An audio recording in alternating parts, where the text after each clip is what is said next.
চাল কুমড়ো কাটা, হ্যাঁ বলো। আমি আজকে তেলাপিয়া মাছ রান্না করব চাল কুমড়া দিয়ে। তো প্রথমে বেটে নিছি কাঁচামরিচ, রসুন, পেঁয়াজ, কাঁচা জিরা, গোটা জিরাটাই বেটে নিছি। আর মাছগুলো ধুয়ে রেখেছিলাম, এখন মাছটাও ভেজে নিছি। আর এখন যে পাতিলে রান্না করব সেই পাতিলে ওই যে বাটা মশলাটা আমি একটু ভাজা ভাজা মতো করে নেব। আর এখন একটু হলুদ গুঁড়ো দেব। আমি কিন্তু এখানে শুকনো মরিচের গুঁড়া একদমই দেব না, কাঁচা মরিচটা দিয়েই রান্না করব।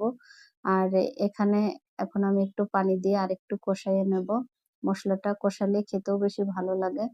তো এখন আমি যে ধুয়ে রেখেছি চাল কুমড়া সেটা দিয়ে দেব। পরিমাণ মতো কিন্তু লবণটা দিয়ে দিছি। আর একটু নেড়েচেড়ে নিয়ে আমি ঢাকনাটা দিয়ে ঢেকে দিচ্ছি এখন তরকারিটা সিদ্ধ হওয়ার জন্য। আর এখন আমি আরেকটু নেড়েচেড়ে নিচ্ছি। এখন তরকারির মধ্যে পানিটা দিয়ে দেব ঝোলের জন্য।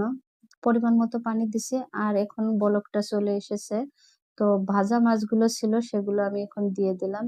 গরমের সময় এই চাল কুমড়ার পাতলা ঝোল খেতে আমার কাছে তো খুবই ভালো লাগে। আপনাদের কাছে কেমন লাগে আপনারা কমেন্ট করে জানাবেন। আমার রান্না শেষ, ভাজা জিরার গুঁড়া উপর থেকে দিয়ে দিছি।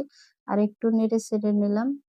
আর আমাদের ভিডিও ভালো লাগলে অবশ্যই আপনারা আমাদের পাশে থাকবেন। আল্লাহ হাফেজ, বাই।